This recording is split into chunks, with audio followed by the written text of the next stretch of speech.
Здравейте на всички! В днешното видео ще ви покажа как супер бързо може да си направите ето тази прическа, този кок. Отнема не повече от 2 минути, е много удобен, особено сутрин, когато бързам. Само си правя този кок за 2 минути и съм готова.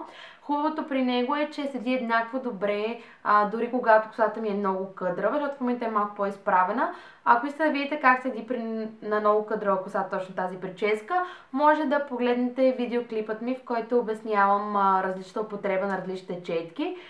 Там съм с този тип кок, само че косата ми там е много къдрава.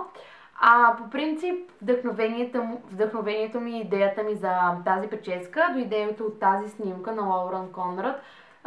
Това е нейния запазен вид, в който тя доста често използва този кок. Много ми хареса и затова реших да опитам и супер много се изненадах, като видях колко бързо става и колко е лесно, защото не изглежда чак толкова лесно.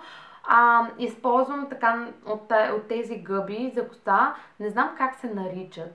Мисля, че шиньон, не знам, няма да казвам нищо, защото ще се изложа, но ако вие знаете как се казва, моля ви споделете с мен в коментарите по-долу, за да спра да се излагам. Но аз ще ви покажа във видеото как изглежда тази гъба, така че вие ще знаете, може да си намерите от всякъде. Аз моите си я купих от H&M за някъде около 2 лева, но според мен може да намери във всеки един магазин, където продават различни неща за коса, като фиби, четки и така нататък. Какво друго преди да започна да ви го показвам?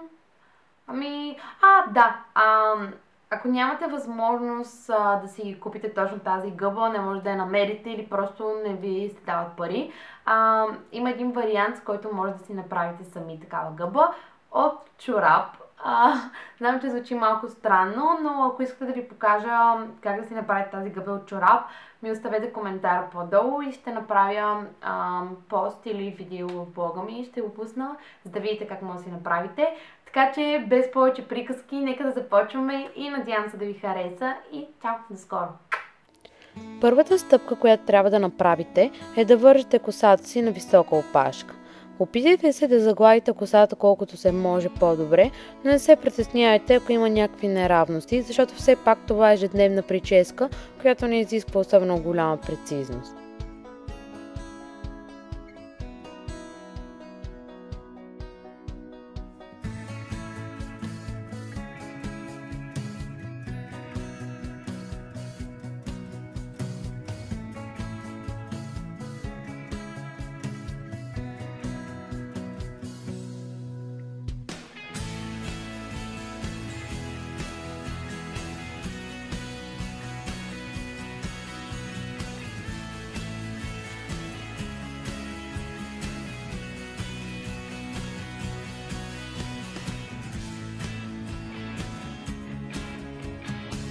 След това вземете гъбата за коса и я поставете на опашката.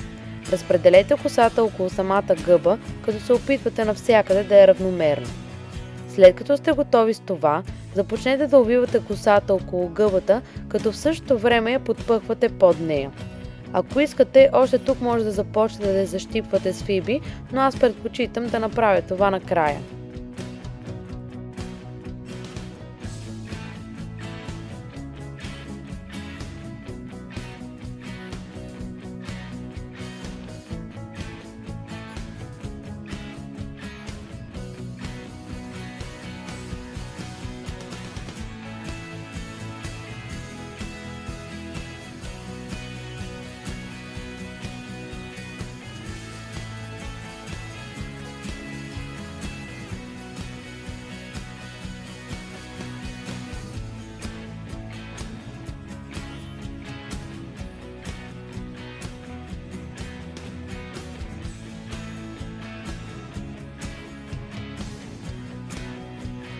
След като сте подпъхнали цялата коса, започнете да намествате косата, така че да ви хареса положението на кока. С черни фиби започнете да захващате косата, като се стараете да бъде захваната добре, за да не се развали.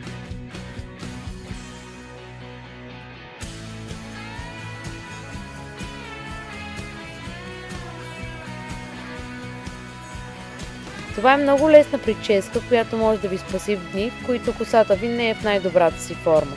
Това беше всичко от мен. Благодаря ви много, че гледахте моя клип и до скоро!